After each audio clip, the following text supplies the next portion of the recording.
listening to the Platinum Standard in Paranormal Talk, Paratopia, with Jeff Ritzmann and Jeremy Vaeni. Jeff Ritzmann. Jeremy Vaeni. If I hear the sound of your voice dragging, it's because we're recording this intro after we've done the 2-hour show. Right, at 1:45 so in the morning. So let's intro it no further. Let's just get right to, that's right, everybody. Today we have a guest. It's Greg Bishop. That's right. Of RadioMysterioso.com. Correct. He has a book coming out. He will tell us all about it. Eventually he'll tell us what it's called. It's a great title. Yes. We're not spoiling it right now. You'll find out during the show. That's right. But yeah, so we have a nice conversation with him, and then a very long after chat, which I guess I don't really have to advertise in any way or build up because you already purchased this. Jesus. Yeah, that's the benefit of not doing a free half-hour show, is that they're already roped in, so they don't need us to talk about what they're going to get.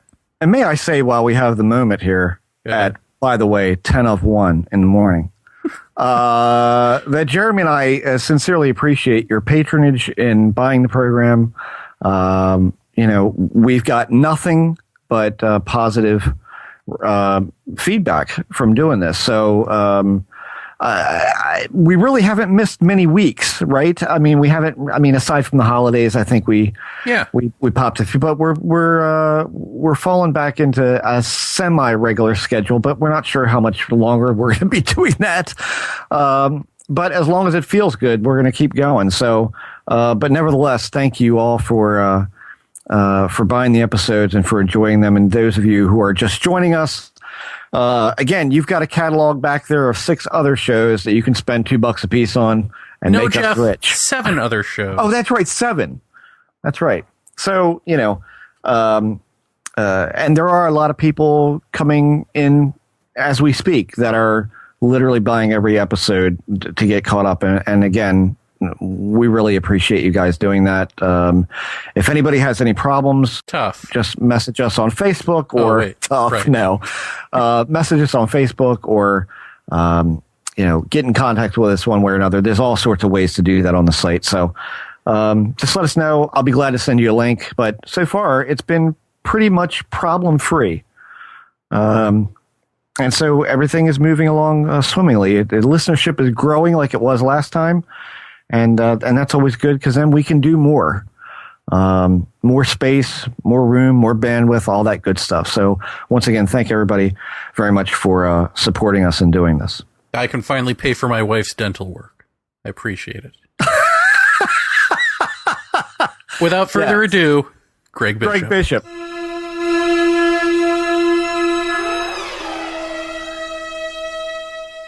All right, ladies and gentlemen, without further ado, you know him, you love him. He is the voice of Radio Mysterioso. He is the author of Project Beta. He is Greg Bishop. Greg, welcome back to Paratopia, and welcome for the first time to Paratopia Oculus. Hi, how you guys doing? Thanks for having me on. What am I, like the 80th person on for this version? You are only the second, sir, behind Tyler Cookjohn. Oh, really? Okay, well, that makes total sense. And now I am honored because, of course, he should go first because of the project you guys worked on. Right. Well, I want to talk to you about, I know that you have a book coming out soon. Yeah, I was working on it all day. I've got the PDF working. I'm just about to send it to the print-on-demand people. Oh, nice. Well, yeah, so we definitely want to talk about that. But I had some Bill Moore questions, and... Oh, dear. All right. They are few. And you may not even have answers to them, but it just struck me as I looked around the UFO fields of late that Bill Moore's coming out that fateful day and saying he'd been lying forever was actually probably the last really honest thing that happened in ufology. I don't know if he said he'd been lying forever. He just said that he was doing stuff that he didn't tell anybody about. Lying forever. Oh, wait, no. Whatever. I don't know. I don't want to get... I will talk to you about it because I know you guys and I like you guys, but a lot of times people will like say, okay, well, you're going to be on my show. So what do you want to talk about? And I said, well, I don't want to talk about Bill Moore for one thing, because people keep asking the same questions. Well, I only have 2 questions. and even if they're the same ones, I will be happy to answer them. Okay, but well, tell me if they are, because it's taken me this long to think of them, and Well, then they're probably original. Go right ahead. They're simple. The first one is, do you know if he looks at it like that, just in terms of the people who must have come out and said, oh, boo, hiss, are then people who turn out to be either really horrible, like a David Jacobs, or just somebody who's doing something like a Stanton Friedman, just doing the same thing over and over again for years and years, despite the evidence, just sort of saying the same things about the same things over and over again. So at the end of the day, the people who were upset about him, does he see them as dishonest? Does he even pay attention to this field? I guess that's my other question, and it's sort of intermingled. No, does he care about any of this? Nope, not in the least. Doesn't care about it, doesn't care what people think, and doesn't want to talk about it anymore. Huh. What about just in the sense of, like, seeing the X-Files and the sorts of things that he must have influenced? Does he have any sense of his own place in sort of ufological history, or does he really not care? I think he does, and it's leaning towards really not care. Huh. Because when I talk to him every once in a while, the UFO stuff is probably, if we talk for, an hour, we talk about UFO stuff for 5 minutes of that hour. Right. So that's how little he cares about it. And also, what am I going to do? Ask him there's questions, every question I've asked that I want to ask him, I already have. Right. So there's nothing really to talk about. So it just never comes up. Not really. If he talks to somebody from long ago, like like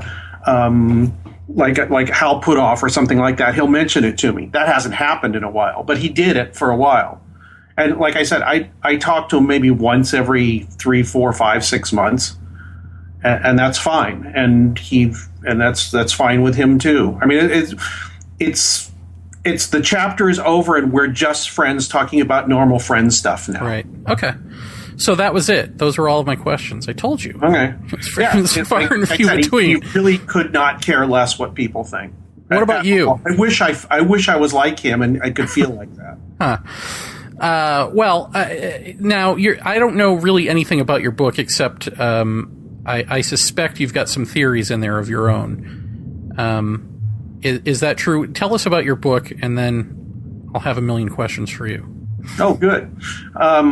It's called. I will tell you the title after I tell you what's in it. What happened was that as you know, for something like 5-6 years, I wrote for a site called UFO Mystic. Nick and I did the main writing for it for most of its existence. Nick Redfern. Yes. Okay. Jinx. And he suggested at one point, and Paul Kimball suggested at one point, and to a lesser extent other people, they were like, what happened to all that stuff you wrote? What are you going to do with it? I said, I don't know. And as it turned out, the original agreement I had with the people that owned the site was that they owned all the content. But I didn't care. I just wrote my ass off because I was compelled to write all kinds of things, from funny pieces on baseball at Area 51, all the way up to something as important to me as UFOs as a cosmic dark art project, which I wrote I think in 2007. And there were, I don't know how many hundreds of entries I did. In the book I've got 130, I think, are separate pieces. About 5, 6, 8 of those, which are were never published before I wrote brand new for the book. But, for the most part, the book consists of things from the UFO Mystic site, which I found out recently you cannot access online anymore. So I got in the last 3 or 4 months and sucked everything offline that I could possibly get that was on that site, mostly off of archive.org, because the original owners never archived it or didn't do anything with it. So a few months ago, when I was pulling all this stuff online, off so that I could get it, because I never saved the stuff, which was stupid of me. I was pulling everything I could. I think I got about 90% of what I wrote. Some of it was just not there because archive.org is not. It's not organized. It just kind of pulls stuff randomly at random times. It seems like, but. So when I got all that stuff, I wrote to the owner now, who's Craig Woolheater, or the former owner, and I said, "Hey, can we work a deal where I can just buy all this stuff back from you?" And he did. I mean, I paid him a certain amount of money, which I won't reveal. It wasn't horrendous or anything, but I had to buy back the rights to all the stuff I wrote, which was kind of irritating because it's like the Michael Jackson to Paul McCartney thing, isn't it? Yeah, I think so. Well, yeah, sort of, I guess. But, he had a legal right to them, and I wanted to be able to publish them free and publish these pieces free and clear, at least have the rights to them back in my own name, which I have now. Everything that was ever written for UFO Mystic under my name now belongs to me under legal copyright. So that's good. And that was in furtherance of probably doing a book, which I have completed. And then, like I said, I wrote new stuff for it, and some old stuff that people had either never seen or that they hadn't seen in a long time because it was a one-off thing that I'd written, but stuff that I liked. I can keep rambling if you like. No, that's fine. That was a good job. Well. Here's the thing that I've sort of, I don't know if this is a trend or not, but I kind of want to fit you into it if possible. The little bit of glimmer of hope in ufology that I see, I don't know if Jeff shares the sentiment or not, but is, Jacques Vallée being on a main stage yet again, Eric Ouellette, although we don't necessarily, either of us agree with his hypothesis. It's still different, and it's nice to see. Mm-hmm. It seems like there's maybe an influx of people who are taking the not so nuts and bolts route. Yes, that are actually getting out there. Do you think that is a growing trend? And definitely. Are you going to spearhead this going into 2017? I don't know if I'm going to spearhead it because I hear stuff and I say that's incredible, or I wrote about that. That's part of the other reason why I wanted to put the book out, because people started writing stuff and saying, "Look at this great new thing." It's like I wrote about that like 9 years ago. And the thing is that a lot of the stuff, most of it, of course, most people's ideas are not original to them. It's just you took somebody's idea or an idea that you saw somewhere or heard sometime and developed it a little bit more. Right. The only thing I think that hadn't been done that I specifically was probably the Cosmic Art Project idea. So that's why I wanted to get that out there. Because I also wrote a part 2 of it. It's called the Cosmic, UFOs as a Cosmic Art Project Part 2, and I'm calling it the Co-Creation Hypothesis. So does this follow along the lines of Jeff was describing some of Jeff Kripal's work to me? Does it follow along those same sort of lines? Yeah, kind of. I mean, I listened to him last night, him and Whitley Strieber on Coast to Coast, because I was working the show. So luckily, I had to listen to it very carefully. But yeah, I heard a lot of the same things. And he's 8,000 times smarter than I'm ever going to be. But it was so cool to hear a lot of the same ideas, and not even just the same ideas, but a lot of ideas about mythology and about how we create stories and all that, and how the human mind does that, because I'm vitally interested in that. But you had not heard him before. I hadn't heard him. No, I mean, people have been telling me about him for years. It's like, you got to read his book. You got to read Jeff Kripal's book. See, that's what's interesting to me is you're saying he's 1,000 times smarter than you. But just in your own study, you come to similar insights that he did, and I love it when stuff like that happens, because that's sort of, to me, confirmation that you're onto something. Yeah, I guess so. But his approach as an academician and somebody with a very good grounding in the study of mythology, and I guess to some extent cognition, which is another thing which is coming into the UFO conversation, which I think is great. How do people perceive things? How do they remember them? How is that all encoded? And what happens when something really strange happens to people? How do they deal with it? That's way more important to me than if aliens are coming from other planets. That's just an assumption. But if we can get to the point where we understand how we perceive things, and maybe more importantly, remember them and encode them into stories, that may be a step towards understanding what causes them. And, I've long ago put my hat in the ring that, I think there is something that's not human, that's intelligent, that interacts with us occasionally. I don't know past that what form that would take, but kind of back engineering it from what our perception of it is and how we tell each other about it and tell ourselves about it, I think is a lot more of the answer of what it is. I don't know what that is, because the subject and the object to me are becoming less and less defined now. But that's a lot more closer to what might be going on than making an assumption about where it's coming from based on, our history of science fiction for the last, 80 or 100 years. Do you pay attention to other phenomena? Yeah. I mean, in fact, there's stuff in the book about Bigfoot and UFOs and electromagnetic spectrum and things like that. Yeah, I do pay attention to other things because, as you and I and both you guys and I know that they seem to be connected in a lot of ways. Kreipel talked about this last night, and Strieber too. Well, here's something I want to ask both of you. A lot of other weird things happen, like, oh, I'm seeing my dead relative. Oh, there's a UFO outside the window. Right. Kind of thing.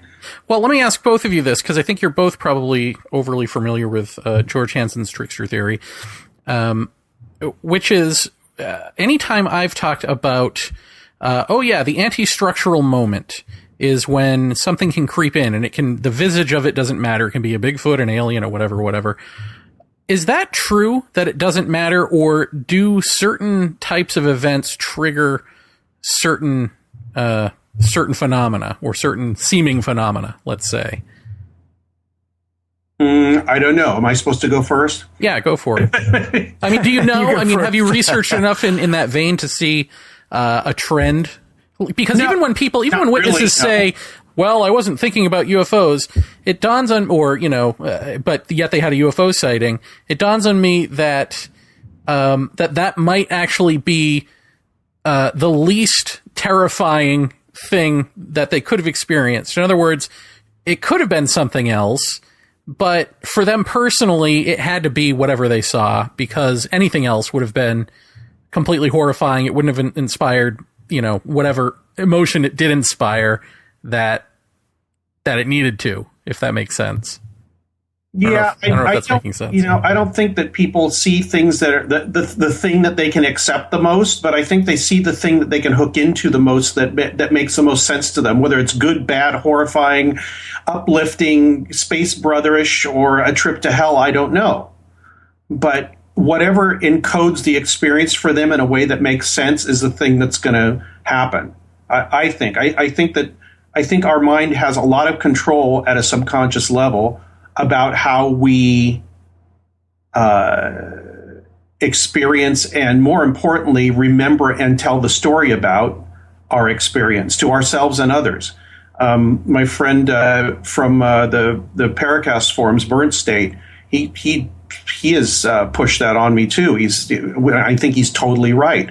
The thing that's important is the story that's left over that we tell to ourselves and others after the event happens.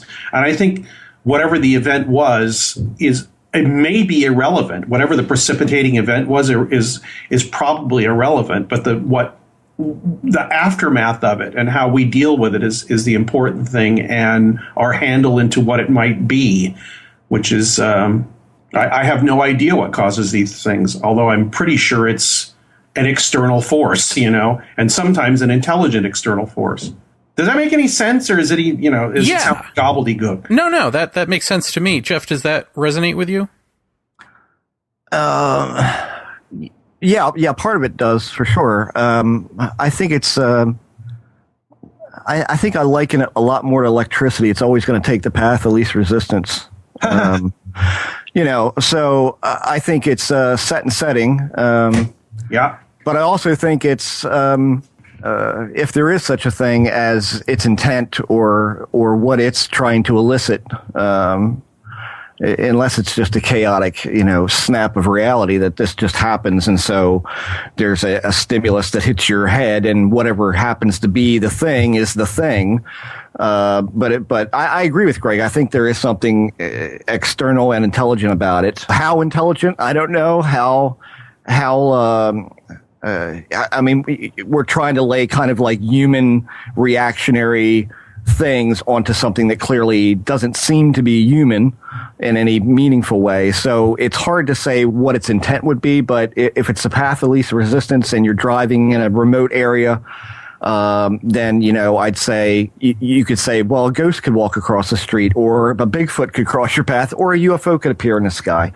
What kind of emotion or reaction is it trying to elicit from you? Which kind of plays to Greg's, what do you take away from it? How do you describe it to others? Which has long been, to me, the point of the story. Yeah, you just never know. And I haven't had any of these kind of experiences, so I am looking at it from kind of as much of a clinical way that I can. If something happens to me, a lot of that clinical stuff may go out the window. I don't know.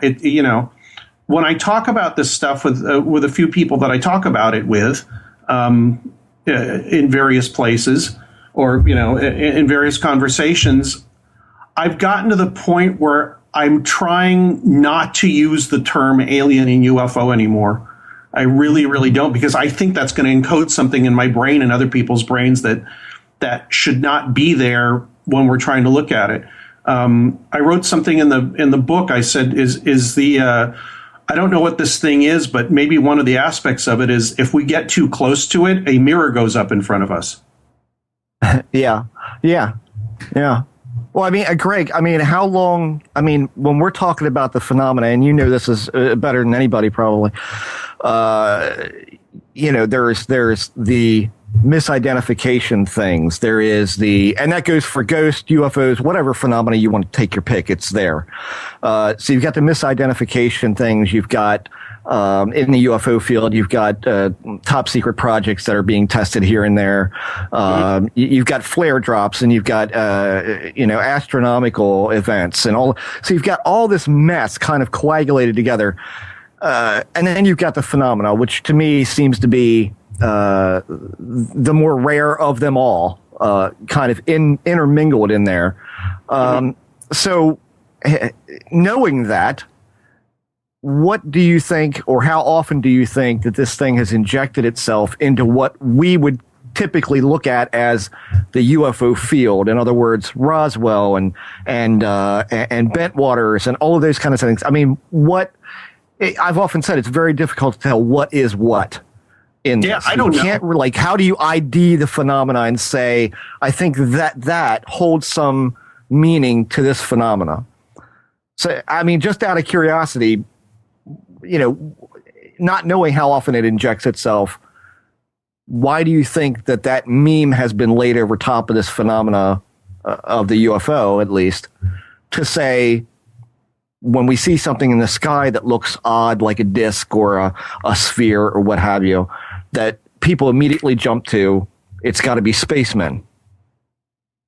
Because that's consciously, subconsciously, and maybe even on if you want to get wooey about it, a collective unconscious level, we're encoded to see that. At least in Western countries, and to some extent other countries that have had exposure to our media and our entertainment and all that. Mm-hmm. I think that's a good part of it. But I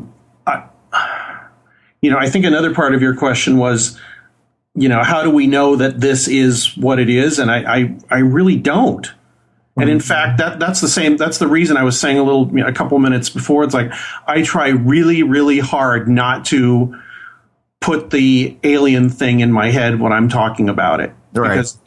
Because which is also dangerous too, because you might go off into completely unanchored speculation. But, Right. I think we need some unanchored speculation. And unanchored speculation is not popular on radio, TV, and movies and all that. It just, Yeah. which is great because I don't want it to be.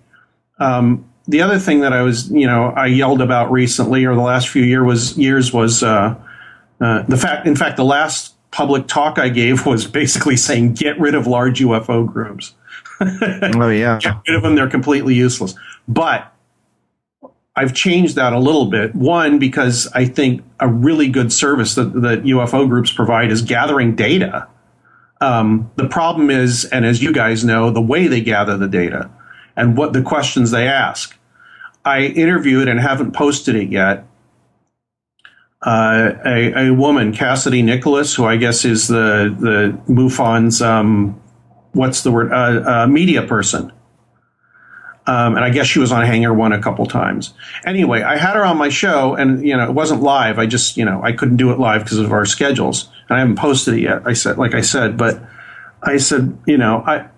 I wasn't nasty with her, but I was kind of like, my main question was, why should MUFON continue to exist? And her answer was because more people working on something is better than less people working on something. That was her main answer. And her secondary answers were surprising ones. Like, I said, well, what about this Hangar One that almost nobody liked? And she goes, a lot of people in MUFON hated it, which kind of surprised me. Because you think of it as this monolithic, entity with a whole bunch of people all with groupthink doing the same thing. She tried to disabuse me of that idea and say there's a lot of people in MUFON who have a very, they're very much against pushing the ETH or any kind of agenda like that. I said, what? Really? And she assured me that this was so. So that's good. I'm glad that, if you can have an organization which allows people to think creatively and independently and still be part of the organization, I think that's a good thing. And why is that not reflected in their conferences? Right. Well, where is that? That's what I'm just about to ask. Where are these people? Yeah, I don't know. Well, they're in local chapters. I've heard that from more than just people in MUFON. Joshua Cutchin told me the same thing. He went to give a talk at I think Atlanta MUFON. And he said that, there were people there who were asking him thoughtful questions about what was in his book in Trojan Feast, and not assuming that it's aliens from other planets. And they were very interested in pursuing that idea, which is great. Have you noticed, I remember that your favorite story of all time is, the sharing of pancakes. With some sort of entity. So I know that you like that old-timey lit. Have you noticed in any of it, through the ages, whether the human reaction to the other, whether it be a demon or a person in an airship or an alien or an interdimensional whatever, are people generally okay with interacting with non-human beings or not, do you think? Just because it strikes me like we're always talking about how the phenomena is changing.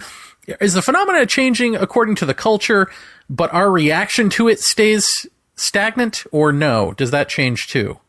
I think the reactions are all over the map. And the thing is, you got to realize that most of the time we're not hearing the reactions because people aren't going to talk about it.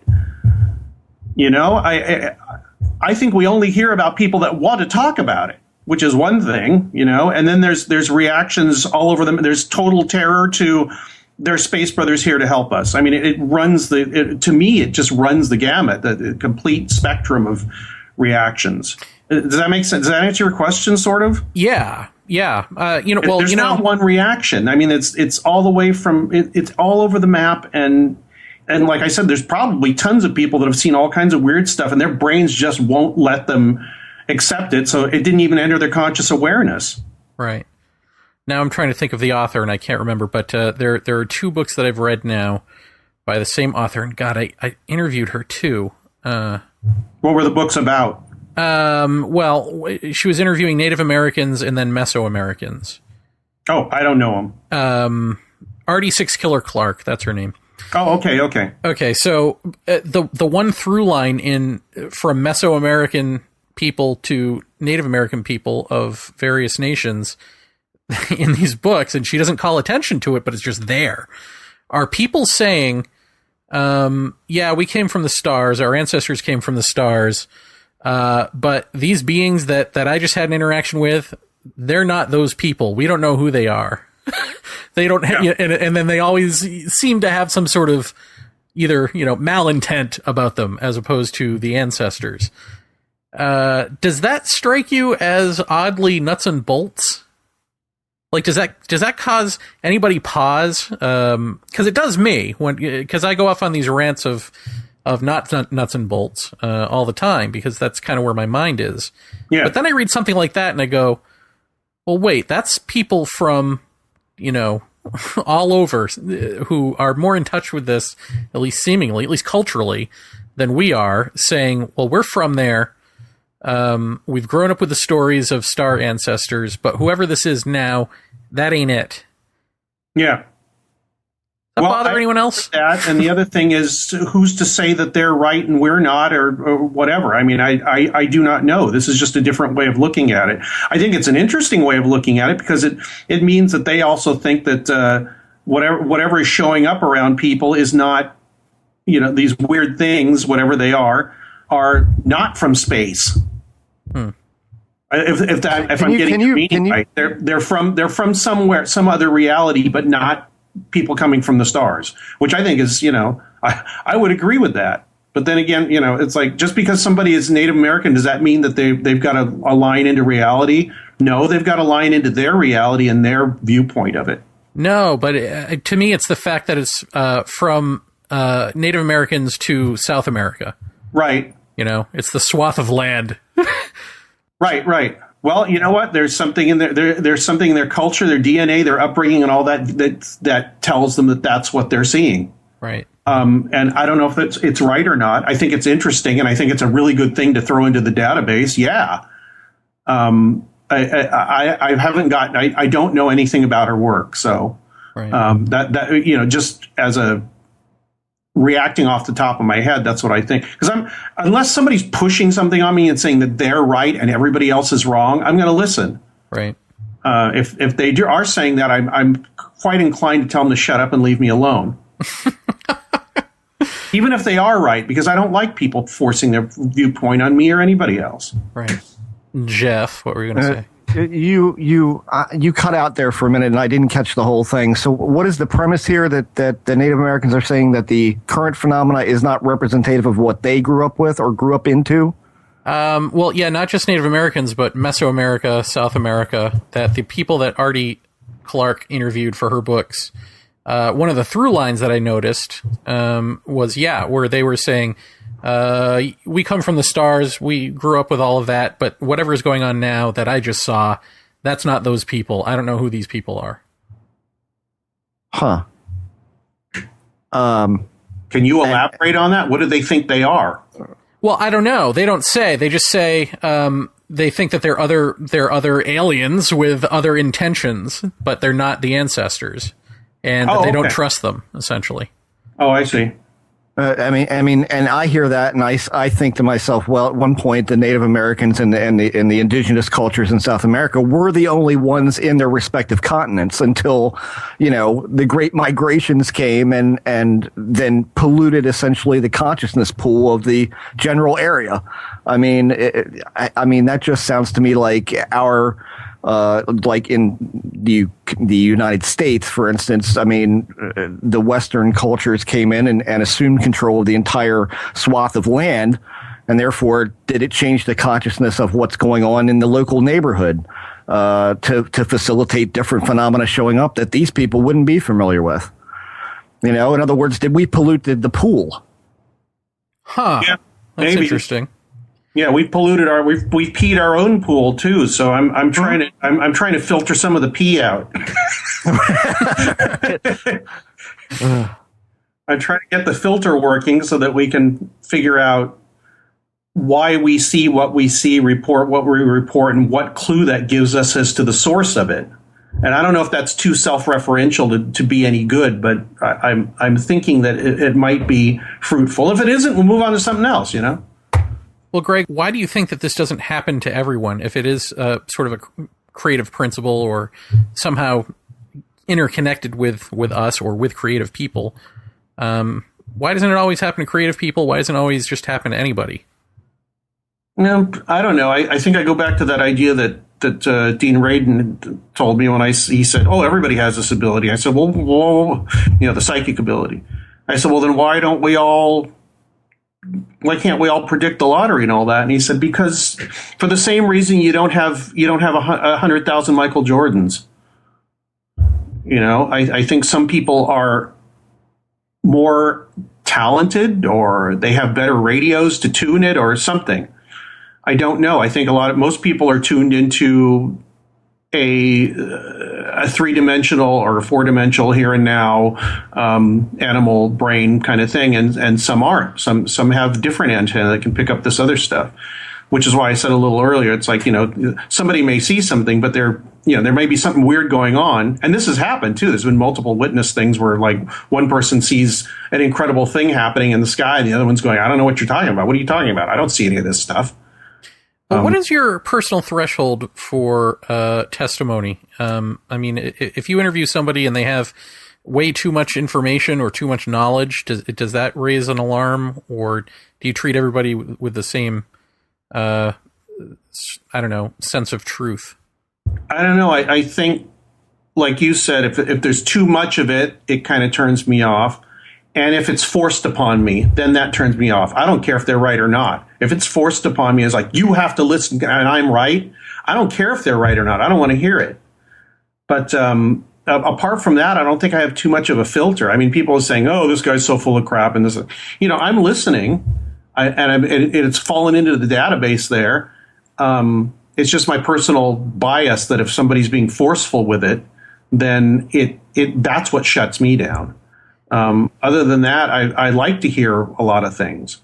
Were you ever a nuts and bolts guy? And if so, what was the turning point? Yeah, I think I was. It's just because I started reading other things like Greg Little and Jacques Vallée and John Keel and Jim Brandon and all these people that I keep going on about. It's just that when they started showing me that I could look at this in a different way, possibly, whether it was valid or not, it's just kind of like, you have to be really, what's the word?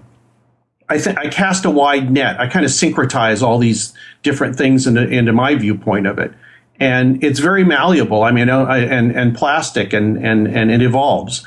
So what I thought, driving home at 2 a.m. when I was 25 years old and being terrified I was going to be abducted, to now, that's the evolution of it. Yeah, I think I was nuts and bolts, just like anybody else a long time ago. But the fact that I don't like to be told what to think, and I like to keep evolving the idea and reaching further, that's what changed my mind, not any specific, precipitating event or idea or anything like that. It was just kind of getting bored with one thing that wasn't working out and then moving forward, Have you ever thought about, because you said you're not an experiencer of any stripe, right? So I don't think so. Have you ever thought about trying to reach out or do an experiment and try to get this in your life, or is that not something that interests you? Yeah, it's something that interests me, but I'm trying to figure out a way that would be effective to do it. What is it that you get out of even pondering these things if you're not an experiencer? I don't know. I guess in the introduction to the book, I said some people collect bottle caps or baseball cards or whatever. I'm interested in the UFO subject, UFOs and paranormal stuff. I have no idea where the interest comes from, except for that the subject tells people who think they know it all that they don't know it all, and that makes me happy. But it must do something for you creatively, or the sense of mystery, right? Or no? I don't know. I guess so. I mean, I think the mystery is a fun thing to play with as a mental exercise and as a point of conversation with people like you or anybody that's on my show. Yeah, it's weird because it's like in a box of, this is a cool thing that I like to talk about, theorize about, write about, and exchange ideas with people about. But it's not in my being like something that's happened to me, like somebody that's had an experience where it's like, it's shaken you to the core. I haven't had that. The funny thing is, I think if that happened to me, I might lose interest. It's really weird. I mean, I never really thought about it that way, but like, what if I had some very specific thing that without question, I mean, could I stand up to an unequivocal event, a strange event? I don't know. Well, yeah, this is an interesting sort of question. Is all of this is almost in an abstract for you? So, if it actually happened, I know Rojan from Project Archivist, he had a UFO sighting, and by just listening to it, it sounds like something that I could shrug off. But for him, this was the most amazing, oh my god, freak out moment, and this is stuff that he has otherwise just talked about or talked to people about, had very little interest in. And I think when you have the analytical, sort of objective view, it's completely different than even just having a taste. You have the taste and you freak out. It's a freak out moment. So yeah. Well, I did have a weird sighting a few years ago, and it's in the book, but it wasn't anything dramatic. It was just this very strange 8-armed black thing that was floating over a beach about a quarter of a mile away from me. Absolutely stock still in the wind. So there's only that. Okay. There is that. For Christ's sake, Greg, I'm sitting here and I'm thinking to myself, okay, this guy is super passionate about this, has been for a long time, has written now 2 books, right? Does a radio show about this, and is voluminous in his knowledge of the history of things. I noticed that you're super into like the more historical, even the contactee stuff. Like you're really knowledgeable about all that. And I'm thinking, why is this guy so passionate about this? Like, what is he getting from this? And I hear you about the the mental exercise part of it. I get that, but it's like it's definitely been our experience that the people who are this passionate about this stuff have had something go on that precipitated their interest as a whole. Well, that didn't precipitate my interest. That happened a couple of years ago after I'd been messing around with it my entire life. So, and before that, I don't remember seeing anything or experiencing anything that was really strange. As far as a UFO sighting would go, because I've never seen a ghost. I think I've smelled a ghost, which was very funny. I haven't seen Bigfoot. I haven't had any kind of no psychical state thing going on, or no psychical type stuff. Well, I had a glass explode in my hand once. That was amazing. That was kind of weird. I described that in the book too. That was one of the columns or entry blog posts. There's been a few things here and there, but nothing that like changed my mind. Either that or it's just like it happened to me. I was like, that's interesting and startling, but it doesn't seem, it's not out of the ordinary. And this happened to other people, so what? Are you seeing that weird shape? I don't know what the hell that thing was. I called it into the National UFO Reporting Center just to give them some data and see if anybody else had said anything. No, nobody had said a word about it. Right. Anybody really close to you had any significant experiences? Nope. No. Nobody in my family, no girls I've ever gone out with, anything. It's really strange. It's like almost like there's this wall up that keeps me from being really amazed by stuff.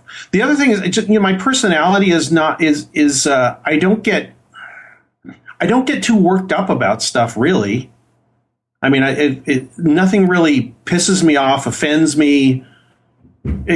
People laughing at pain, that kind of pisses me off and offends me. But other than that, I just don't get offended or get really emotional about anything. I get very interested in things, but I don't get like, I don't start jumping around. It's really, it sort of bothers me, but then I also think maybe it's kind of a Zen attitude, which I've inculcated in myself over my entire adult life. I don't know. Do you remember the genesis of your interest in this? Yeah, I read all the books in the library when I was a kid, all the paranormal books. But you don't remember what precipitated you picking them up? No, except my wife's a librarian. She said, well, it's in the first section of the library, so maybe it's the first thing you came to.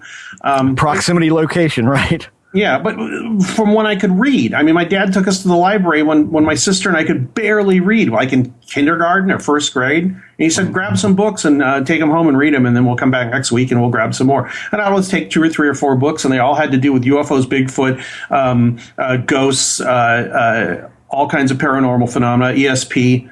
I read all that stuff when I was, from when I could start reading. And, I was reading simple books when I went into kindergarten already, because my dad taught me to read when I was like pre-nursery school, I guess. So, what would be interesting is if you just stumbled into an interest in this, and then the phenomenon was like, oh, you're interested in this?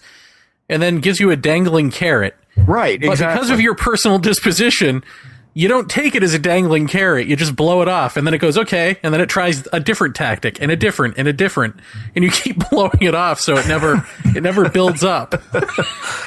Well, I don't. What do you mean by having these little things? Because these only started only the really weird stuff only started happening when I started publishing Excluded Middle. That's when I had psychic experiences. Well, not really psychic experiences. I predicted when something would happen once. I did a remote viewing thing, and I guessed exactly what the thing was that I was supposed to be not know what it was. I had a paranoid period where there were noises coming out of my bookcase that I couldn't explain. That's in the book. I had weird phone calls for months where they would ring like 20 or 30 times, and I'd pick up the phone, and it would just be a noise on the other end, or somebody would hang up. I had mail opened at the post office before it got to my post office box, basically from 2 people only. One was Carla Turner, and the other was a cattle mutilation researcher who subsequently got freaked out and quit. So, there's been all kinds of weird little things going on. And those things, the paranoid period was actually, maybe that's what shut me down about not getting too upset or excited, because I was really upset and excited then. I thought people were watching me. I thought people were listening to my phone calls. I thought people were like pulling up in front of my house and taking pictures. And I finally just got tired of it. And I think it's kind of similar to Jeff. You went through a period like that. Oh, yeah? Oh, yeah. Really? Mm-hmm. Yeah. I mean, I had helicopters following me, and I don't mean like up in the air following me. I mean like nearly flying between telephone poles. Yeah. That low. I mean, at one point, and cars that would follow you, and phone tapped lines. Hearing people talk when you pick up and you get a dial tone and hear people talking, having a conversation that. Things like, you need to shut up. They're going to hear us. Yeah. Stuff like that. That'll make you slightly paranoid. And yes, it will. And yeah, and that and a couple other events made me kind of say, okay, I'm done for a while, and I just walked away. Oh, I didn't do that. I just made the decision to stop being frightened by it. I just said, okay, that's it. I'm tired of being pissed. I'm tired of being scared. So I'm just not going to be anymore. And it took a while to get out of that state of mind, but it did. And the funny thing was, when I stopped being paranoid, the stuff stopped. The stuff stopped, yeah. Yeah. Did I cause it by expecting it, or did I would hazard that's probably paranormal in and of itself. Yeah, exactly. Yep. Huh. So, well, this gets into the question of, that I still hear people saying, they're afraid of those types of things, or they're afraid of ufology being infiltrated by the CIA or the military or the whatever. Blah, blah, blah, yeah. Do you think that's even possible? Or do you think that whatever experiments and so forth that they were doing, those are over? They've gotten all the information they could out of this subculture. Yeah. The end. Yeah, that's what I think. It's that I keep bringing this up, the John Keel quote from the 60s, that the UFO community is not telling the government what it knows about UFOs. It's hyperbole, but I it's kind of a mantra with me now. It's just kind of like, there are people far smarter than most of the people that are doing UFO research who kind of have gotten past where people are in UFO research, and they've moved on to other things. Either because nothing's going on and there's nothing to understand anymore, or they're at a higher level and they're not talking about it. And that, I'm not saying government people exclusively. I'm just anyone like a really smart researcher, or whatever. I think people that really know what's going on, you're never going to hear from them, that are really far advanced in this and figuring out and going down pathways and up levels that we don't even know about. They're not going to say anything about it. And they probably shouldn't. Except to other people that might understand. And I don't, that people are starting, when I say these things, people say, well, that's very elitist. And I was like, it's not to me, because I don't think this thing is, I think it's democratic for the people that can understand it. You know what I mean? Yeah. There's also no point in talking to a dummy. Yeah, I guess not. The thing, there's no point in talking to a belief system, which is what this has become for most people. Exactly. So, one example might be Jacques Vallée. He's like 100 yards ahead of everybody else and off to the side, actually. Maybe that is more of a better description. Or George Hansen or something like that. What they're telling you publicly is probably, 10% of what's going on in their mind about the subject. That's the truth. That's the way it should be. Yeah. Well, what do you think MUFON should do then? If you had, since they are stocked full of people who aren't nuts and bolts, maybe they're even open to some suggestions. What would you want to see them do in terms of research if, that wouldn't have anything to do with sort of a nuts and bolts approach? Unfortunately, kind of what you guys are doing would be the first one, is to expand their database by asking different questions so that those kind of numbers and things can be entered into the database, which will reveal patterns that we have no idea what they are yet. In fact, there's probably patterns in the data that they already have that we have no idea yet. They just have to be crunched the right way, and in crazy, creative, stupid ways. You know what I mean? Yeah. Well, do they even release their data is one thing. I asked Cassidy about that, and she said, yes, the data is there for anybody to see. I think there's a filtering process where you can't see everything all the time, or you can only do a certain amount. But people that are within the organization can do what they want with the data, which is fine. I mean, it took them a lot of effort and membership and all that to get the data. But my point is that they should do something with it. They should do something creative with it. They should do something that hasn't been done before with it. They should take all the data and start crunching the numbers about, who knows what, profession. I can't think of anything else they ask, because all they ask basically is usually in the past, all they asked is, what did you see? What direction was it going? What time of day was it? All that. But they're starting to ask questions like, what were you doing when this happened? What were you doing just before it happened? And I would venture to say, and you guys are way ahead of me on this, what happened after it happened? What happened in your life? Other things like, what's your heritage? Is there a history of mental problems? Not saying that the person is crazy in your family. Where did your parents come from? All these things. Just, I don't know where you filter. You guys probably know a lot better than me, but, those kind of things being used as part of the database, I think, would go somewhere towards trying to figure out what the source is, because we're using our metaphors and our language and our ideas and the way we think about things to understand something that doesn't really adhere to those rules, laws, categories. So, and yet they speak English. Yeah, well, we think they speak English because that's the only, an English speaker is going to hear them speaking English. Right. I think. But like I said, it's I can't remember what I said in one of these interviews. It's like we're using our methods to figure out something that doesn't adhere to. We're using logic and what's the word? Logic and science to examine something that does not behave nicely around categories, laws, and science. Well, yeah, and if it is something that is intimately connected with us, yeah, there's more to us than logic and rationality as well. So there might be just something on that basic level that's missing, which to me is what's appealing about saying, if the Lakotas say they come from the heart, or any of these indigenous people, they come from the heart. Well, is there some sort of, whatever that actually means, is there a heart connection that we don't get because we're too busy crunching numbers? Yeah, I think that there's a huge chunk of the subjective part of the experience that's been pushed in the back because people say we need to use science. Yes, we do need to use science, but we need to use these other things too. Subjectivity is horribly ignored in studying UFOs. And I don't think it should be. And it's a really tough one to get into because once you get subjective, it's like, oh, well, all the categories and everything are out the window. But then you have to start doing things creatively. Like, that's why I wrote that Cosmic Art Project thing. We're reacting to a lot of these things as if it was the greatest piece of art you'd ever seen, to the point where it changed your life. And I'm not talking about just like a painting or a sculpture or something. Any piece, film is art. Literature is art. Video is art. TV series are art.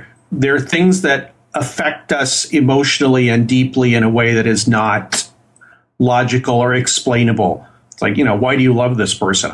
I don't know. It's it's something you can't explain logically. And so I think a lot of the UFO stuff is something you can't explain logically. But there's a whole, as Kripal was saying, there's a whole set of history of how we react to something strange, spiritual, numinous, out of our daily experience. And a lot of people, including Strieber and abductees and people that just see UFOs, are reacting like people who've had religious experiences throughout history. And I'm just putting that in quotes because, you got to have a category. Religious, okay. But something that affects you deeply and emotionally in a way you can't explain logically, that's been ignored, and I don't think it should be. I did want to ask you, Greg. I know you said that your outlook on this is really liquid. But is there a favorite angle that you like right now as far as the UFO phenomena goes? Not really, but in the last maybe year or so, and I've been saying this probably in many ways throughout our talk here, or me talking. Sorry. I think it's far more important to figure out what causes the thing rather than assuming what it is. And the way to do that is to back engineer our perception of it. Trying to figure out how we perceive that thing and how it affected us, and trying to figure out what that pattern is, maybe. So it's far more important to me to figure out the cause, not where they come from or if these are aliens or right travelers or whatever. The surface level stuff. Yeah. What causes it? And there's probably 8,000 answers to that, more than that even. But that's far more important to me than, like Vallet said a few years ago at that French conference. He said, we've got to move away from ideology. Yeah. Oh, yeah. Absolutely. So I was a touchstone for me. Yeah, I was talking to Jeremy last night about the Roswell Slides group, which I think you were in, right? Yes, I was a full member until they suddenly figured out, and I said, "What? They did something with it? Oh, geez." I was reading the post for a long time, but I was like, "These slides are such a BS sideshow." Right? And yeah. Nothing's going to come of it. Nobody's going to care. But the thing is that something did come of it, which was thoughtful people decided that then maybe they better be a little bit more careful in what kind of information they let in. Right.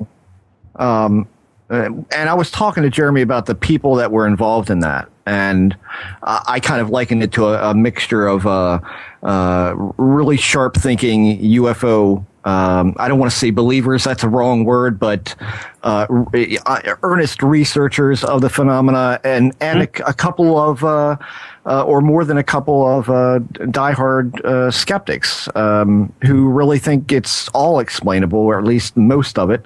Mm-hmm. And Jeremy and I got into this discussion about, if there's groups like that will really tear into what you and you described it perfectly, kind of low-hanging fruit for the most part. Yeah. Why is it that they won't tear into things like the use of hypnosis in studying the experiencer syndrome and the Bud Hopkins and David Jacobs stuff and all of that, all the stuff that is really damaging to people beyond the purse strings that get pulled for something like the Roswell slides. Why do you think that is? Well, because you said, one, it's low-hanging fruit, and two, it's harder to, I think that, some of these people they're going to go one by one and try and like slice these things apart. That appears to be what they want to do. They want to kind of worm their way into the research community and really start getting people that are involved in the subject to start questioning things, which I think is a good thing.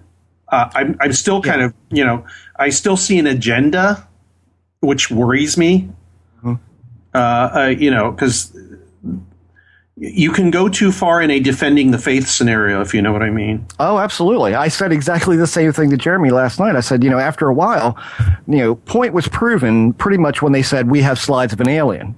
I mean, that right there, I was like, that's it. This is a done deal from the get-go. Yeah. But once the placard was deciphered and all of that was laid out on the table and the pieces were given to the public to say, do this yourself, don't listen to us, do it yourself and see. That's kind of the end of the story, but it didn't end there. It kind of got ground to dust over and over and over. And then I think somebody at one point said, well, we were asked to go on this program and talk about it. And I'm like, it's been 6 months, guys. Isn't there something else that you might want to dig into, like we dug into this? Like, it seemed to be overkill. Well, they already are. They're already digging into other stuff. Yeah. Well, the Ramey memo is the one thing that I saw. Yes, it's funny though, because I didn't see what the newest findings were. That the last thing I read was that piece that Kevin Randall did years ago, where he and a few other people put an article in the Scientific Exploration Journal where they said, let's get 3 different groups of people, one group that's completely skeptical, one group that's totally believer, and another group that supposedly doesn't care, and have them look at the best scans we can possible of the Ramey memo and what they could get out of it. And, lo and behold, the people that were against it saw, weather balloon and all the things that a skeptical person would see. The people that were total believers saw bodies and victims of the wreck and all that. And the people that didn't care, they had the least word recognition possible because they weren't looking for those patterns. Right. So, but I think it's that memo is probably it's not going to tell us anything. But what was the newest thing? I didn't hang around long enough. I mean, I pretty much, I got the hold of the best scans they had, and they were downloaded to me, and I said, okay, let me take a look at them. And I went over them, I looked at them. I'm like, this is a joke. I mean, this is absolutely an absurd waste of time. Because there's nothing that you're clear words, but nothing really you can take. No. I mean, it's just, it's a huge waste of time. And I said that. I said, I'm going to go over I'm going to take one section and say, I'm going to go over this in a channel specific way and look at each channel and go into different color modes and see if I can. No, there's nothing there. I mean, there's not enough data in those original scans to do anything with. Nope. And that's it. And I bowed out. So I don't know where it's gone from there. Yeah. So that's kind of useless. The thing is, a lot of these, the attempts to cut down a lot of the UFO stuff, and a lot of classic, quote unquote cases, you know what? If they're proven to be hoaxes or misidentifications or whatever, fine. I don't care. I'm not personally. I don't personally care if they're true or if they fall down or not. I mean, it's good that they do, because then it takes some of the junk out of the database. Yeah. But I personally don't care about it. I'm much more interested in what I just said, which is like, yes, there's a mystery. Where does it come from, and how do we deal with it? And what does that tell us about the source of the mystery? That's far more interesting to me than a stupid Ramey memo. Yeah, exactly. Yeah, because how many things are you going to have to show to people who don't believe to tell them that you're right? That's been reached already. Yeah. If you're interested in the subject, you think there's something to it. If you're not interested, there's not something to it, and that's the way it's going to stay for quite a while. Oh yeah. So I'm not interested in in any kind of crusade. I'm interested in a personal search for answers with like-minded people, or even not answers, just the fun of doing it. you know? Yeah. And if answers come out, great, icing on the cake. And if not, then we move on to the next thing. You know, yeah. And I think you said it perfectly when you said, the people who do study this stuff at extreme detail and are very critical in the way they approach it, and are doing it in new ways, aren't really discussing this en masse with the public. No, and they shouldn't until they're finished with it. Well, and even when they're finished with it, I mean, and I know this from experience with this, that it doesn't matter what you put out. I don't care how critical it is. I don't care how well thought out it is and how precise it is. People are going to remove what they wish from it and use it to their own, own value. Well, the value would be when you're done with it, like the Roswell Slides group did. Tell people exactly what you did. Like, this is what I found. This is exactly what I did. Here's an entire full report. I'm done with it. If you can do something with it, then great. But, I'm going to hold off from the I found the answer thing, because as soon as I start thinking like that, there's something wrong with me. Right. Right. And nothing is ever really case closed. I mean, I've said that for years. Nothing is ever case closed because technology is so ever evolving these days that, who knows what could come out of those slides at some point in time with new scanning technology or new structure recognition software and all that. God knows what they can get. I mean, at some point, maybe we will be able to read it. Right now, no. Right. So, exactly. Oh, you're talking about the Ramey thing.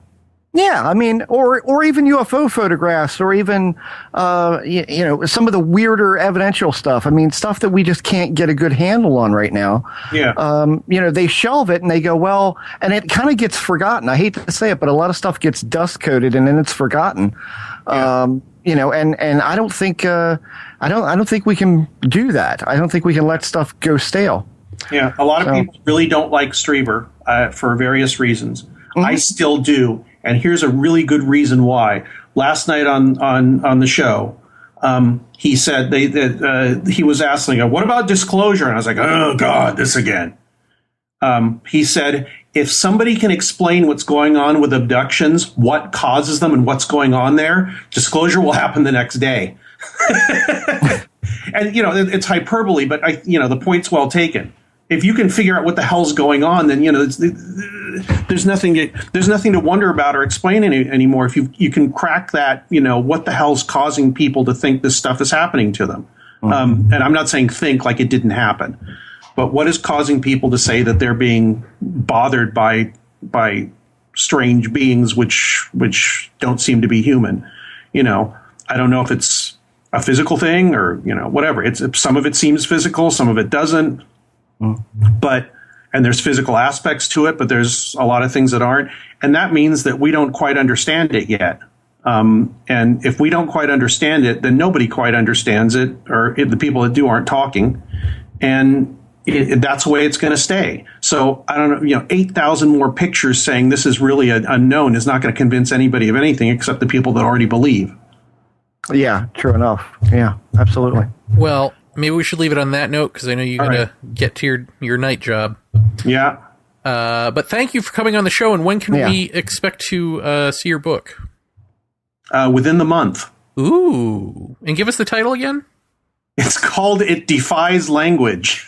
Well. I don't think you gave us that title to begin with. All right. It Defies Language, Essays on UFOs and Other Weirdness. I couldn't think of a title up to about a month ago, and I did a online cut-up generator of the introduction to the book, and I just started reading all the phrases that came out that made no sense at all, and then when something would pop into my mind, I'd write the phrase out without thinking about it. Then I looked at the list when I was done, and that was the one that popped out at me. And I thought it was very funny because it's a book about UFOs called It Defies Language. Perfect. I'm using language to say it defies language, which made me happy. Very good. All right, sir. Thank you again for doing this. Much appreciated. Yeah, thanks for having me on, and I'm honored you would think of me as your as one of your first guests and your newest incarnation. Thanks. Platinum Standard. Well, Jeff, there goes Greg Bishop, Mr. Radio Mysterioso. Yeah, there he goes. I got a mouthful of beef jerky. Not related. Unrelated. Sorry. I don't even know if I want to talk about this yet, so I'll talk about it a little bit. Just where I was going in the beginning of the conversation with asking about, what was I asking about? Whether or not the visual is context specific or just a randomized paranormal thing that happens during an anti-structural moment. Comes about because as I move forward with my relationship with my Apostle Q, that's right, and we move in together, I'm having the anti-structural moment that is creating a bunch of stuff that is almost all centered around this relationship. And so, is that what happens when people get married? Does the phenomena center around that? Or is it just random stuff to people? When people move into a new house, is it centered around that? Or is it just random stuff for people? So this is my question, and I think I'm at an interesting point, and I know you are too, obviously, because you were doing experiments with anti-structure. We're in a unique position in our postmodern paranormal ages to be able to deconstruct this stuff as it's coming up. So it took me a while to figure out that a pattern was happening. And then just today, I got the confirmation, yeah, there's a pattern here, and I get what it is. And ordinarily, I think if trickstery stuff would come up, I would see it as a sign of something, a direction to go, a challenge, or even a warning, But now I feel like I'm way too onto it for any of that stuff to apply, and now it's more like, screw you, universe. Which is exactly what it wants you to think. Go on. And I'll get into the specific. The reason Jeremy, he's on the case. He's on to it. That's right. Yeah, right. Well, and the reason I don't want to even get into specifics yet is because I have not spoken to my Apostle Q about any of this. So once I talk to her and tell her what I see is going on here, then perhaps I'll come back and report to the show. But with it, I've got to say, unless it is all completely interconnected and related, I think there are other things going on too, synchronicities and like huge deja vu moments that have nothing to do with it, but are just happening because now I'm sort of more open. And so this gets me to another question of, is that possible? Is it possible that when we say we're looking for noise, for the signal in the noise, is some of that noise actually other paranormal noise that pops up when the radio is turned on? And is that why, for instance, like when we were talking to Colin Andrews about that, police officer who saw those beings in the crop circle, and then he starts having paranormal phenomena around his house that would seemingly be unrelated to, but obviously cannot be unrelated to it, is some of that paranormal static that just happens when the radio is turned on. Man, that was a lot. I apologize. Yeah, you got a lot there going on there. First of all, as far as you go, and you don't have to answer anything, and you don't have to say anything. A lot of people think that, getting married or moving in or starting some significant relationship, long term or even, an I don't know term,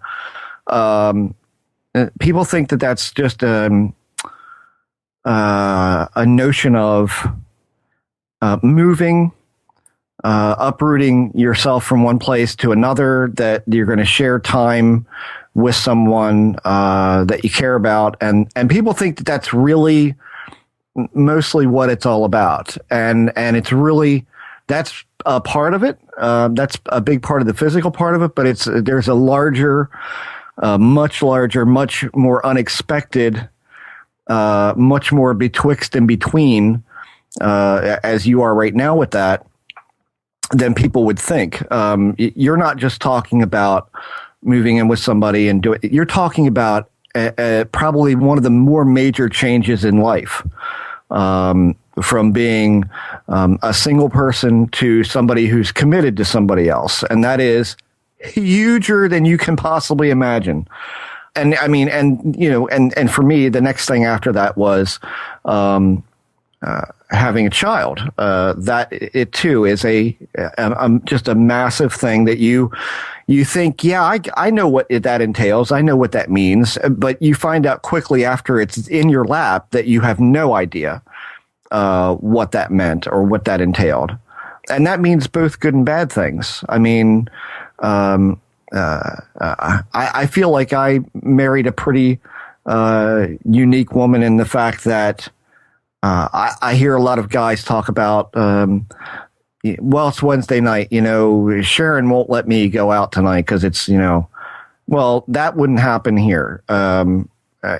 Shockingly enough, my wife, like if I would come home and say, hey, me and Jeremy are going to go shoot pool tonight for a few hours, she'd go, have fun.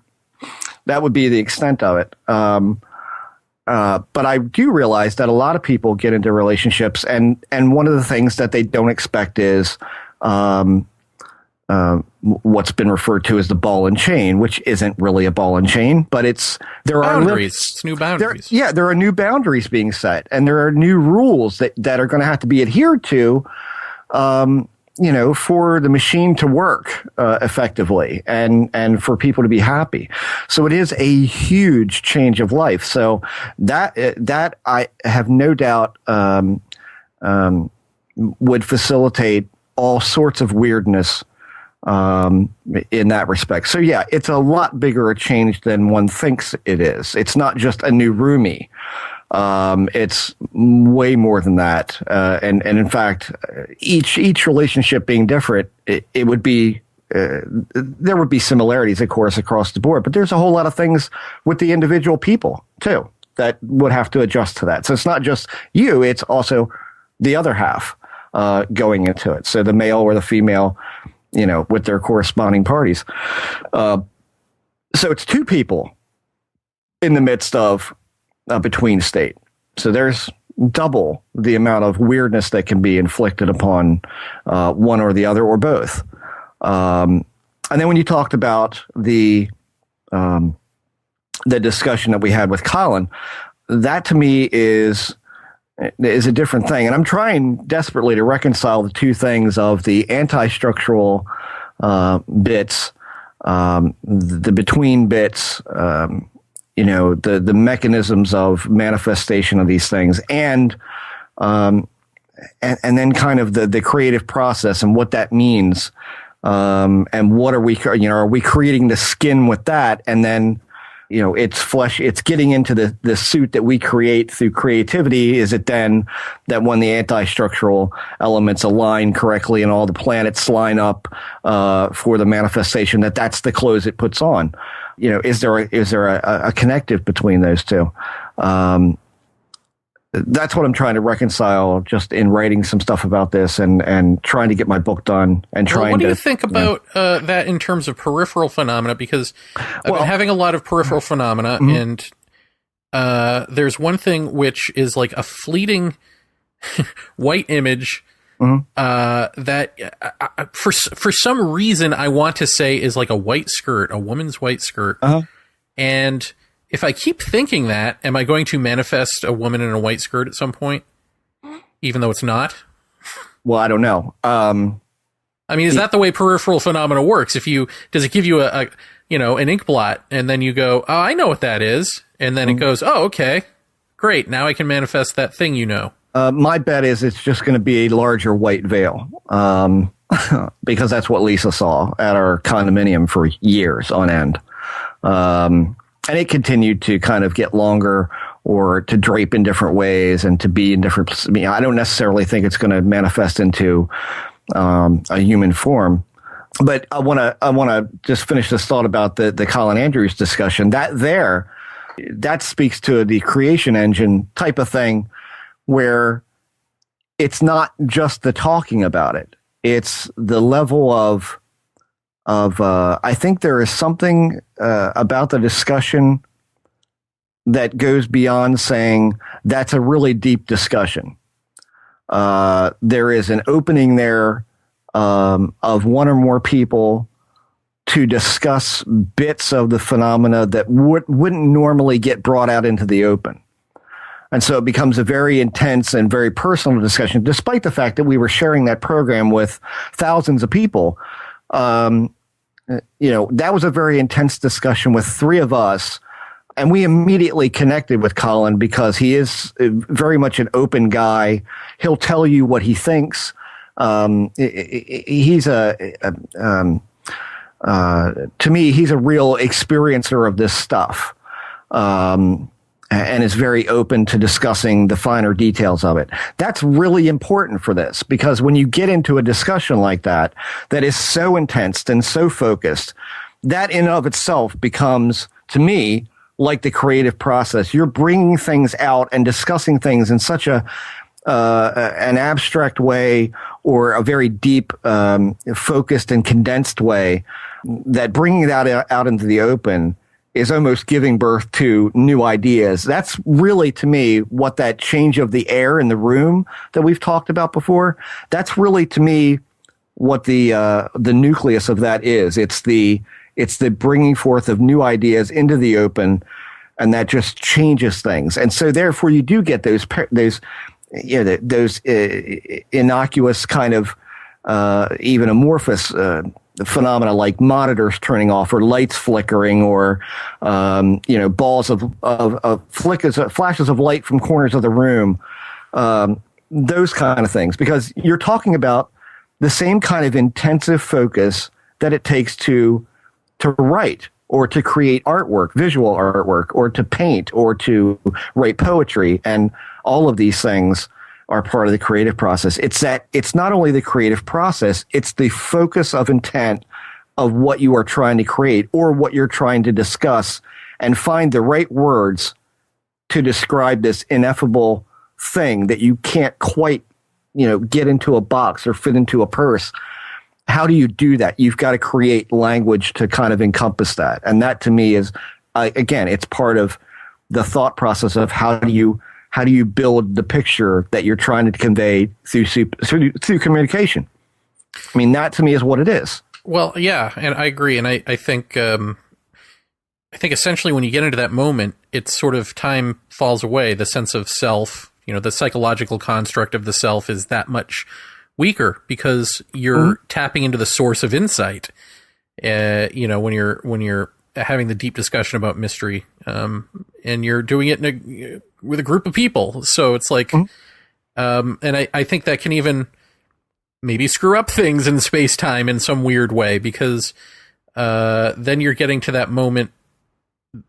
Well, it's like if your sense of self is moving through time, but there's this other sense of being, which is the oneness thing, where all points in time are one point of time, and you're tapping down into that, then does that present itself perceptually in time as glitches? If that makes sense, because you're trying to sort of square peg round hole this oneness, no time consciousness into time as you're speaking. I don't know if any of that makes sense, but I do want to say that actually what I was referencing with the Colin Andrews thing was the police officer himself. He goes home and he has paranormal things. He has knocks at the door and all this sort of stuff. But I think both apply in terms of suddenly there's static. Suddenly there's paranormal static.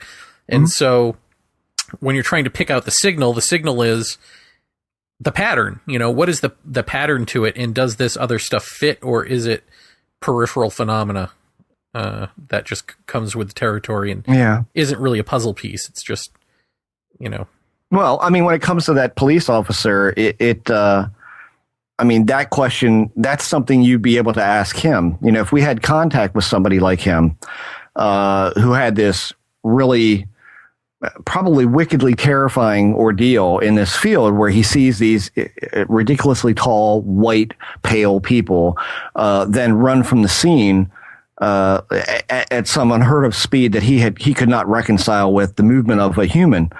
You have to ask yourself, well, what questions was he asking himself on the way home?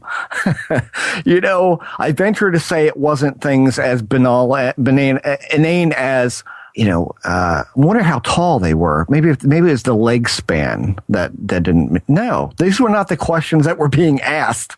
The questions being asked were, if that's real, if I know what I saw, and they're real. I mean, I saw tall white fairies. That's what I saw. That's what this is. This is real. Now, what does that mean? What else is real? And it's like planting a seed or starting a virus. That just continue. I mean, and again, he's in that mode of questioning everything. I think that's what the initial paranormal experience does for a lot of people. You question everything from that point. It opens you up to like, no, there are things out here that we can't understand, and some of which we've been told are nonsense, fairy tales, folklore. No, some of these things can be real when they want to be. And therefore, what else is real? I mean, that to me is the bigger question of the initial experience is, what if that's real and I saw that, what else? What else indeed? I mean, sky's the limit for some people, and some people can really go overboard with that. But it's a question of what was he questioning himself about. I think that's what probably brings on the phenomenon. I don't think it's like something that gets on your clothes. It's not like something imprints on you and then follows you around. He was focused upon that event. He played it over and over in his head. And then these, tangent phenomena begin to start up in the house. And I'd venture to say that probably wasn't an immediate reaction. That was probably happening over the course of a week or two that things began to take shape. And once you experience that initial jolt, then those things that you would kind of dismiss as a rod or a cone firing or a breeze or the house settling, suddenly those things become a lot more interesting. And so then you start to become the dog ear perking in the middle of the night for the bump. Then you start to look and you say, what was that? Now I'm going to go look and see for, what was that noise? What was that light that I saw? You begin to question these things. And so when you begin to question them, they begin to show up more.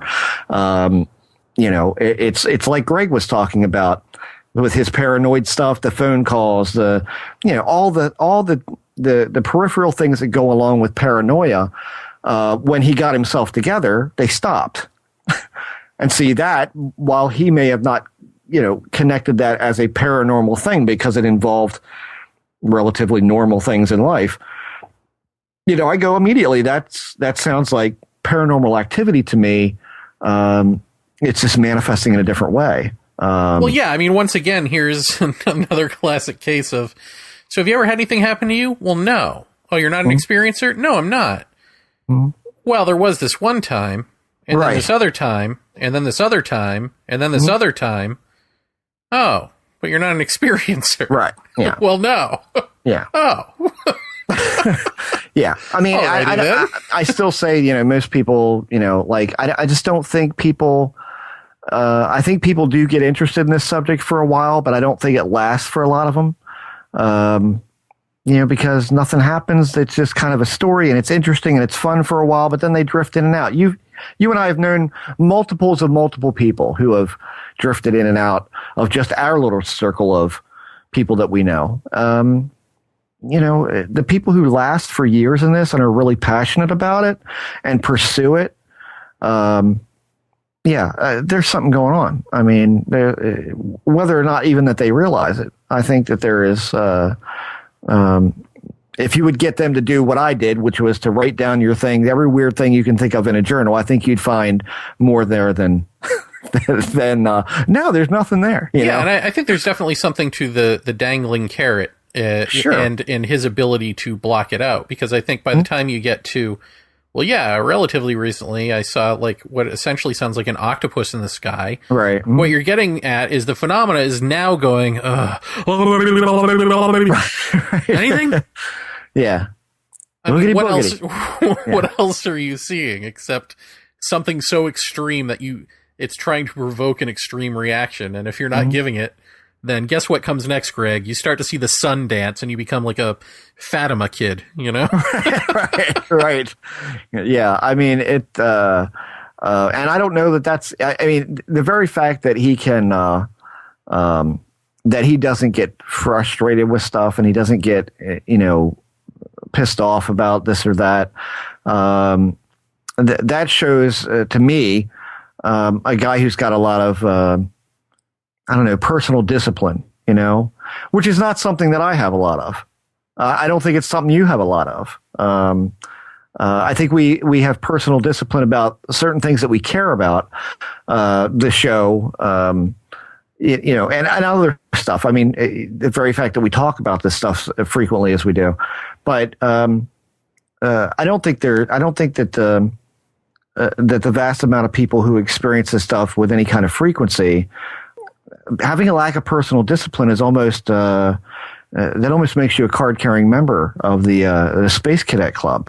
Yeah, I only have the ability to block it out for if it's a bunch of small things and if I don't see a pattern. But like I'm saying right now, it's like, oh, the pattern clicked and I went, oh, something is going on. I can't ignore it anymore. So at that point, I can't ignore it anymore. I don't have the discipline or whatever it is to block that out. Well, let me throw this at you as a prediction, and you know how this works.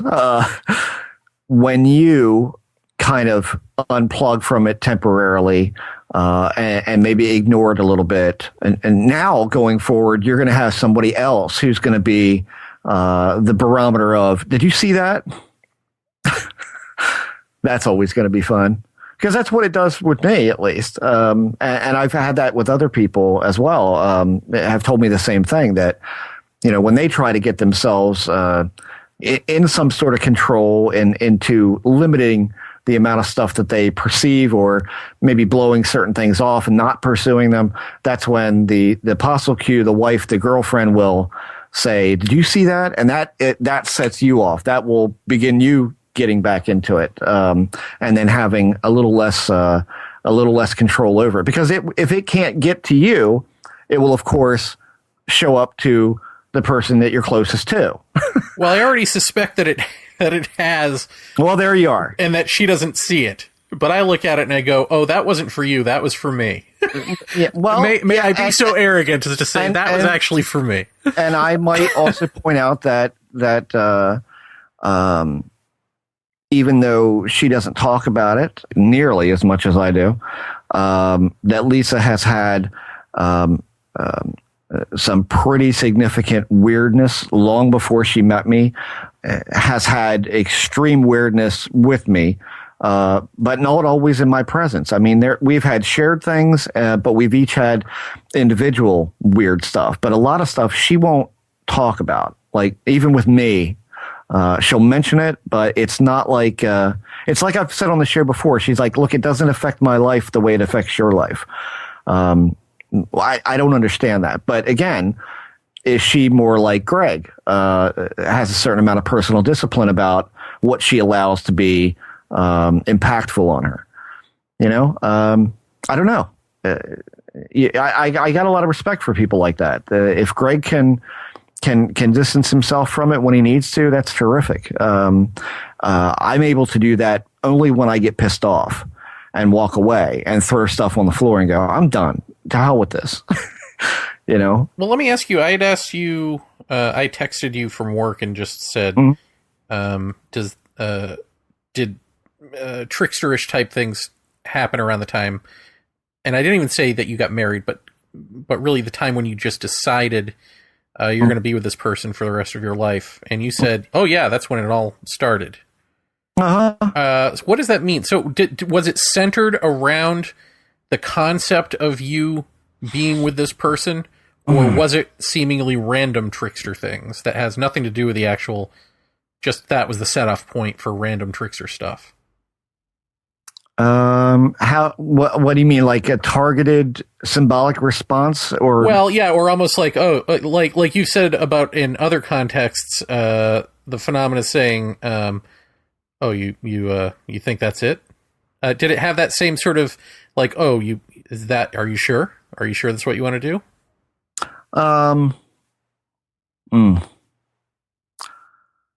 Well, I was in an apartment. I mean, I rented a house when Lisa and I were dating. I mean, this could turn into a really long story, but the short of it is, I lived for a while in this place. It was one of the older houses on the road that it was on. In fact, one of the first built in the area. So it was very old, a big stone house. And I lived there very comfortably for months. And never anything weird happening. And you have to understand that when Lisa and I met, we met at a blind date. It was a blind date set up by my mom's neighbors from across the street. Miss Jean, the lady, and Mr. Lou. Miss Jean worked with Lisa at an engineering company, and I went out on one date with her, and that was it. I was like, yep, that's it. And she tells me later that she went home after, I think, our second or third date, and she says, yeah, I'm going to marry him. So we both knew this, but I think, judging by the amount of time that it took to secure my relationship, I'll put it to you that way. As most guys will know, you could meet the girl of your dreams and no guy is interested in her, and you can't figure out why, because she's hot and she's personable and all those good things that women are. And all of a sudden, when you recognize this and you start taking her out and you start falling for her, that's when every guy wants to take her out. It's like a switch goes off and everybody yeah. So that's kind of what it was. And I guess for women, that's a nice thing, to have that kind of attention after maybe not having it. Such was the case. And so, Lisa was going out on a couple dates here and a couple dates there. But I think, for me, it was like, no, I'm not. And at a certain point, and this is when it got weird, at a certain point, after dating her for maybe a month or something, I said, look, you've been going out on dates with other people. I haven't, I'm done. If I can't get you to commit to me, then that's it. I'm done. And, I think I called her a couple times and she didn't call me back. And then she would call me back and I wouldn't answer the phone. It was kind of that kind of thing. And eventually I just said, to hell with it. And was a really miserable person for a couple of weeks. And then things began to happen in the condo, or in the apartment, the house. I was playing guitar and I was near the door, to the entrance to my part of the house that I rented. There was knocking at the door. I saw the door move when it knocked. I quickly ran over and opened the door. Nobody was there. Nobody could have been there and gotten away that quickly. It was a spiral staircase. So we weren't getting out of there as quick as I got to the door after the knocks happened. Began to come home and see things moved in the house, such as my couch moved out from the wall several feet. The rug on the floor turned the opposite way. The runner in the hallway rolled up. Not all at the same time, but randomly these things were starting to happen. And I'm like, does somebody have a key to my apartment? What's going on? And so there was all that. And then I think it was maybe 2 weeks. I was home after work, I think a Friday night. And I think it was raining. I think. And the doorbell rang and I went downstairs and it was Lisa. And from that point onward, she never left my side. I mean, we were joined at the hip. We were married a little less than a year later. That was it. And when that happened, that's when the house got truly strange, to the point where she and I both heard voices in the house. When we would come upstairs to unlock the door to my floor of the house. You could hear every door in the place close. We would leave, and every one of them would be open, or some would be open, some would be closed. It would be like you would stick the key in the door and start to turn it, and you'd hear boom, boom, boom, boom, boom, boom, boom, boom, boom, boom. You know, this was 5 or 6 times this happened.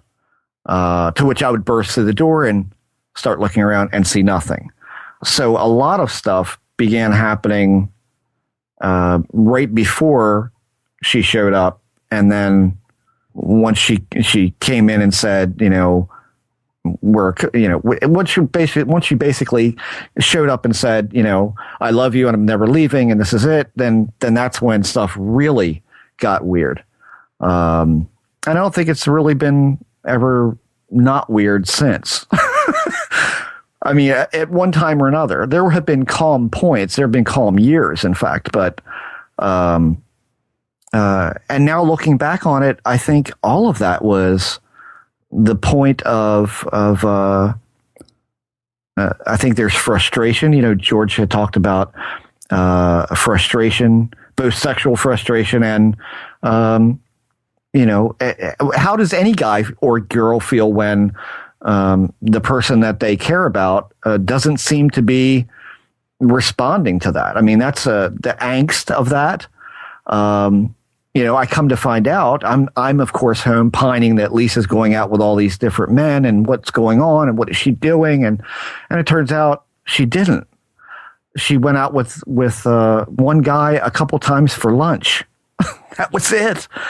And that was it. And there was nothing to be so angst-ridden about. She just wasn't ready to commit to anybody. I think she knew from our second date, like she told her sisters, that this is the guy I'm going to marry. And I think she knew that once she said, okay, here we are, that was it. We were together the rest of our lives. And that's a big deal. And it's a scary thing, too, when you think about it. And so I remember a lot of very weird things happening in the apartment. And then when we decided to get married and all of that, I bought the condominium. And the condo wasn't built when we bought it. It was pre-built. And so I rented a small mobile home behind Lisa's grandmother's house. That sat back in the woods, and it was like $100 a month. Her dad lent it to me and said, "Look, while the place is being built, just live here. You don't have to be paying $450 a month for the house. Just come here and live, and you'll be fine."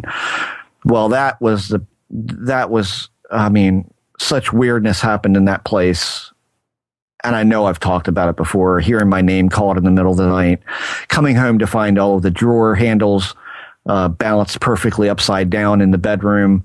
I mean, just all sorts of weird stuff. Did you ever call I don't know who it would be, a ghost hunter or a priest or any sort of researcher, a cop, when you thought maybe someone was breaking into your house? Did you ever call anybody? I remember I did go to a priest at one time just to talk about some of the stuff that was going on, because I didn't know what was going on. Excuse me. And I don't really remember what his answer was. I do. The one thing I remember him saying, I don't remember him telling me what to do. I remember him saying, just keep your eyes open. And I said, have you seen stuff like this before? And his response was not to blow me off, which is what I expected. I expected him to go, well, I'm sure a lot of this is your imagination. But what I got from him was, well, I've seen a lot worse than what you're talking about. And I found that to be, that gave me no comfort at all. Well, the reason I ask is, and I forgot to say this to Greg, but one thing that I would love to ask, if I were in MUFON in doing a survey, is 2 questions. One, did you have any interest in this subject prior to your experience? And if your answer is no, then why did you call us? I've always wanted to know that about people who call MUFON who are like, I've never had any interest. Then how did you know to call MUFON? Like, who are what differentiates a person who calls the police or calls an organization for help and somebody who sits with it and just has a story for their family? I don't know that there's an answer to that. I think one is the one that will pursue it, it's the hook. You either take the hook or you let it be just a story for your immediate family for years to come. I mean, on one end, you can handle it personally. I mean, you handle it personally. I handle it personally. We don't go to organizations with every, right. UFO sighting. Oh, you mean what makes you reach out for other people? Yeah. Well, yeah, I did that. I mean, I did that after the UFO thing started to fester once again. And prior to me realizing, it's the UFO thing. I didn't know it was the UFO thing throughout my childhood and my teenage years. I never connected the dots for that, as I said before. But once we connected the dots to the UFO thing, then it was going to experiencer groups and stuff like that. And again, this goes back to the air changing in the room type scenario with the discussion with Colin and to a degree the police officer in the field. When I would go to an experiencer support group, I remember the first time I went, and I don't know where this would stem from, but every person in the room, after we got comfortable with each other, maybe the first or second or third session that we sat down and did some of these were 6 and 8 hours long. I mean, we'd show up at like noon and leave at 8. And it would just be nonstop group discussion, really productive discussion. People would leave these groups and say, I feel like I've done something wrong. I feel like I shouldn't have come here. I feel like I shouldn't have talked about this. And I can't deny that I felt the same way. Now, what is that? What is that? Because once you're comfortable with enough with people to discuss this stuff openly, this is back in the late 80s, early 90s, when this was not a typical thing to discuss. But once you got comfortable with people, once you knew you were in a safe environment to talk about these things, you weren't alone. What reason would there be to feel like you did something wrong? Or that you shouldn't be talking about this? That feeds right into the Ann Strieber thing. We're not supposed to talk about this, that whole thing from Communion, that line about, you're not supposed to know. You're not supposed to talk about this. You're supposed to keep quiet. It's a secret, and that's the feeling everybody had, was that we had revealed something, but we didn't reveal anything. That we had said too much, but we didn't really say anything but our own experiences. So what is that? I know that for a lot of people, not surprisingly, the group discussion would follow that night by a rather severe experience. That was common, and that you can understand. The focus of the group, manifestation, that seems to be 1 + 2 = 3. Have you noticed that has changed, that feeling amongst people that they shouldn't be talking about it? No, it hasn't really changed. Not for people who have just begun to talk about their experiences, and it's particularly like we don't have ghost support groups, right? Like that doesn't happen. We have alien encounter support groups. The one that I went to briefly, some years ago now, two or 3 years ago. That was a very strange group, but yeah, there were still people there who I connected with that were clearly experiencers by virtue of what they talked to me privately about. But they too felt like, I don't know. They said, I don't know. I feel like I've done something wrong, like I've betrayed a trust, or that I got that kind of feeling. And I said, yeah, I don't know what that's about. But at least 2 people in that group mentioned that in passing. So I don't think it's changed over the years. I think after a while you do just get used to being so open about it. And I think there's groups that are instrumental in that. That's interesting. There's no ghost support group, and my knee-jerk comic reaction is, yeah, sure there is. It's called church. Right. Yeah. But is that correct? Or having a paranormal group come to your house. That would be some form of group support. You know, it is a group and they are there to support you, but there are ulterior motives to all that, I think. But there's no meetings. There's no meetup. Correct. Yes. Do you think that the type of person that would go to a meetup is somebody who goes to church, and that's why they don't have meetups? You've got confessional. You've got, your spiritual support. I mean, is this the benefit or the something? Is this the reason we have aliens in the first place? Is because, if you could alleviate fear of the supernatural by means of the priest mm-hmm. and the Jesus, then, and if this phenomenon needs some sort of fear to root itself here mm-hmm. in some way, then is that why the switch? Not so much modernity, but just the necessity of, well, we need something that's not linked to a cure. Right. I don't know. I can't answer that. I don't know. I think that it's, and I mean, the one thing about the experiencer support group things is that I don't think in any way did it waylay the fear of the phenomena for people. I really don't think it did that. I think what the purpose of those groups were, and I think what they facilitate now, if there's any out there that are worth their salt at all, and I don't know of any myself that including the one that I went to, when we ended Paratopia, I told you I was going to go to some of these. I was going to kind of interact on a local level with people. I didn't find that group to be, and I'm sorry to say this because the woman who facilitated was an incredibly nice lady, but I felt at points it was hostile, and that there was definitely a paradigm in that group being pushed. Kind of an ideological framework that was being set up or trying to be constructed to these people.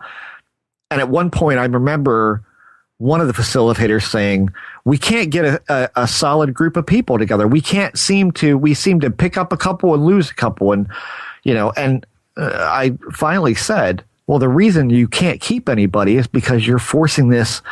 New agey dialogue on everybody, and not everybody responds to that. They think it's weird. They think it's flaky, and it is flaky and weird because it didn't do anything for anyone. It just sounded pretty, and there was a hostile element to that.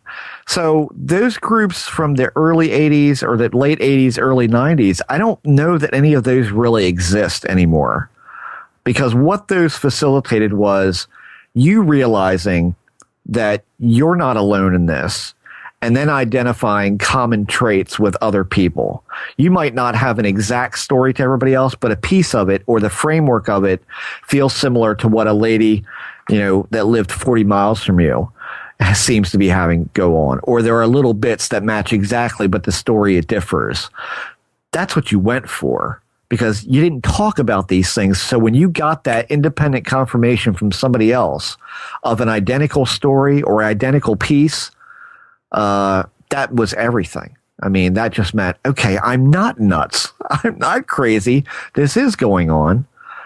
I don't think they waylaid the fear. And in some ways, I remember that the researcher that was involved in that said he was concerned that it may be exacerbating the fears of this, just because so many people in the group felt hopelessly trapped by it. This was back in the day when people just wanted this to stop. They wanted out. And so, the idea that this thing could interact with you at any given time for any reason in any place was highly disturbing to a lot of people. So what would be the purpose of a ghost group? Again, for them to say this thing can interact with you at any place, anytime, anywhere. I'm not sure what a group with like that would do for you. Do you want it to leave, or do you find it comforting to know that, that Aunt Helga is still walking around your house. I mean, I don't know. You know, what is that?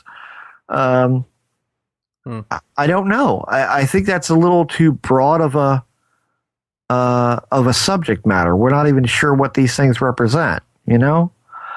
But talking about how one deals with it, what you do to deal with it, that was another big part of the group. How do you deal with the fear? Well, I do this. You know, doesn't mean it won't happen. It just makes me feel better, you know? Yeah, and that's the part I mean, I'm writing this heavily into the book, just how debilitating this is. I mean, people, I still don't think they get it, of how debilitating that it can be. Yeah, I mean, it can ruin your life. I mean, no question about it.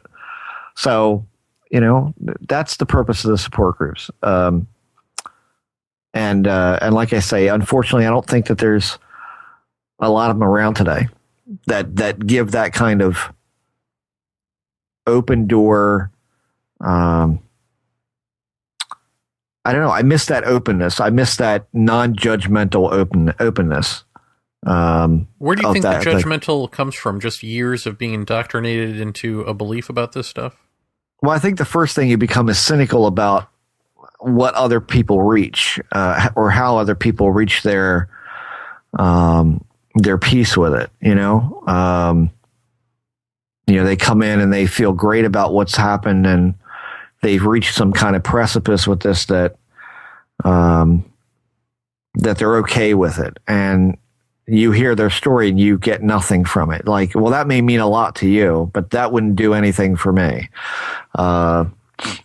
So there's that. And I think there were some people in the group that once they heard that, not only didn't they get it, but they also became somewhat jealous of how calm these people and how together these people were. I mean, a lot of these people would come to group and, you know, they weren't in the best shape. I got to be honest. I mean, one girl was exceptionally paranoid. And for good reason. It wasn't unwarranted. Don't get me wrong. There was nothing wrong with her. There was just some very strange stuff going on around her. And I don't know whatever happened to her. That was the other bad part, was we all kind of disbanded and nobody really knew what happened to one another. But I think the more educated that you become about all the different things that encompass the paranormal research community and the UFO research community, once you become familiar with the lay of the land, then you start getting into, well, what's that piece of paper blowing in the wind over there? And what's that tin can here? And you start getting into these finer bits of the landscape. And once you do that, you begin to discard things. And I think one of the things that I just, and I still resent it to this day. I mean, I'm still that kind of guy that, you know, I become incensed when people just can't see through this, you know, cotton candy dream crap that some of the charlatans in this field kind of peddle. Like, they grab onto that and they go, yes, that's my answer. And I would know that these people were having really tangible experiences that were, you know, indescribably bizarre and weird. And yet they're willing to accept this hollow plastic production line answer. But I guess if it gives them peace, isn't that all that matters? I mean, you know, that's what Lisa used to say. Well, if they got their answer and they're at peace with it, then why can't you just be happy with that? And I'd say, because it's crap. You know, I mean, you're going to believe Robert Dean and what he says? That's your answer? That's how you're going to, no. But a lot of people did.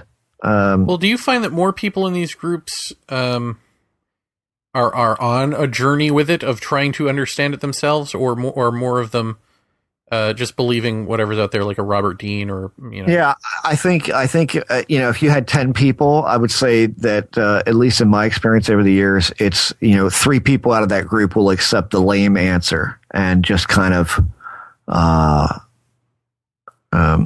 become enamored with what you and I have talked about for years, that plasticky prepackaged new age garbage, right?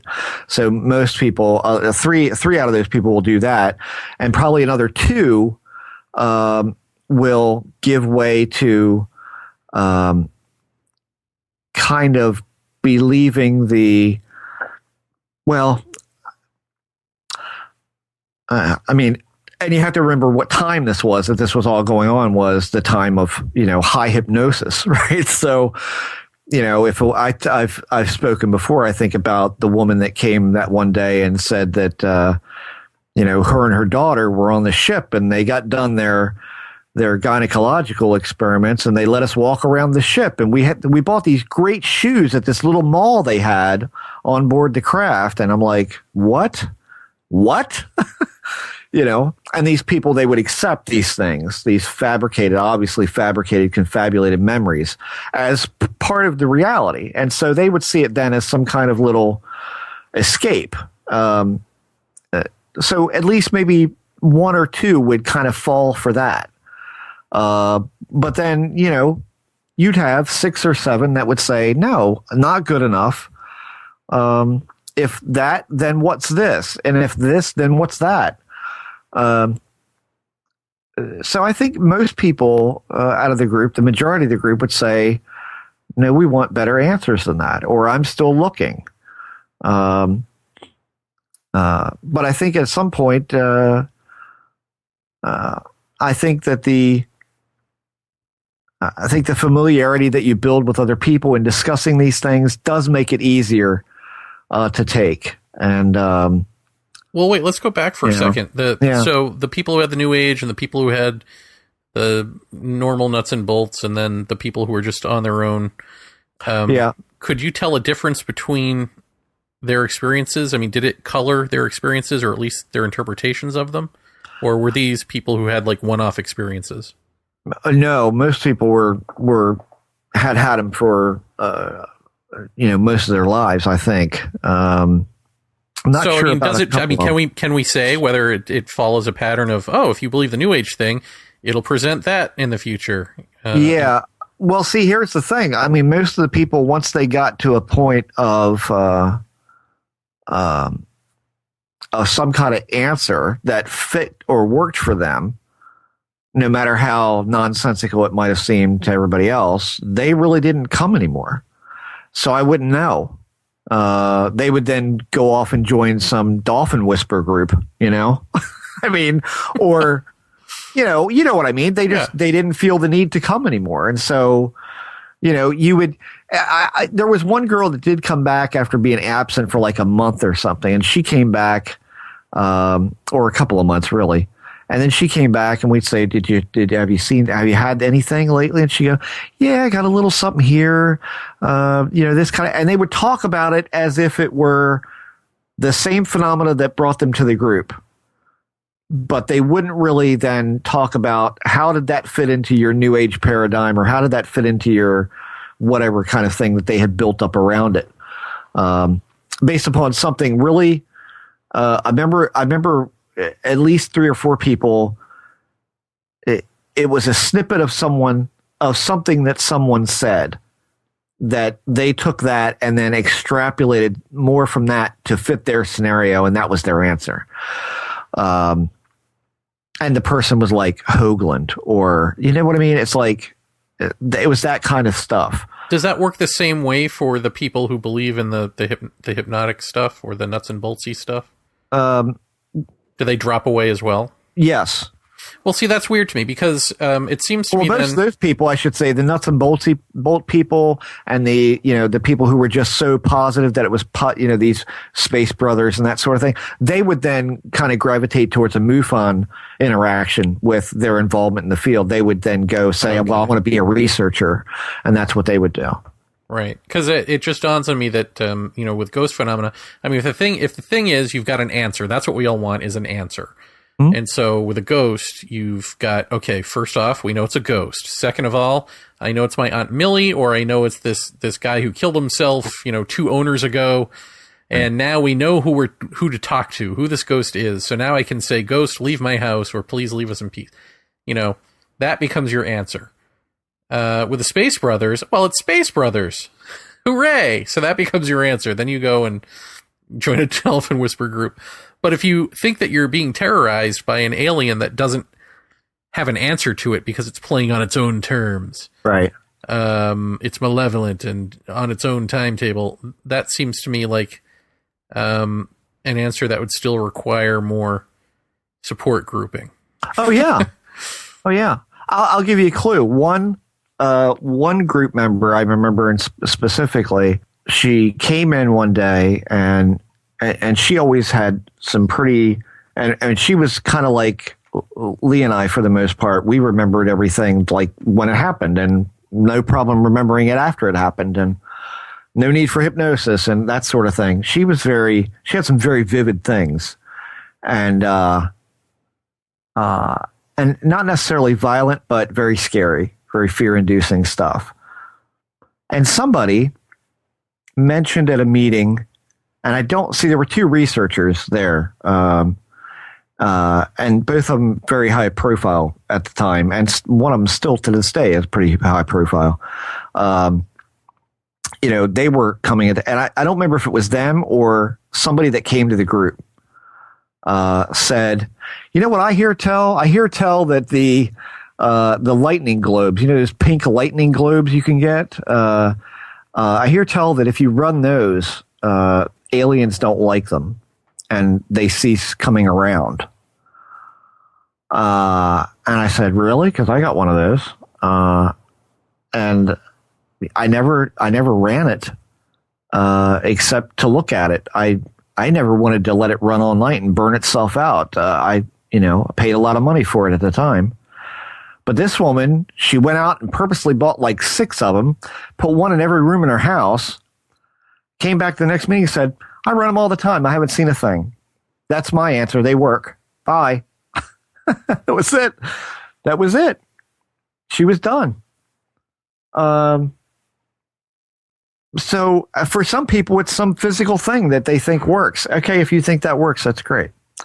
Well, see, this would lead me to wonder if people who have a New Agey experience, or they have an experience that they then interpret as New Agey, if they then stop having experiences and and that's why they become so ensconced in it, because they're not having experiences. They've just got the answer. They've just got the memory of the experience or two that they did have. Right. And the rest is just all the supposition of people that they've read or gone to workshops with and all that sort of stuff. Right. Well, they live in it in theory now, even though they did originally have an experience. Right. Well, I mean, I think you have to realize that that there is that period that I think everybody does go through where you have some pretty significant experience and then you don't.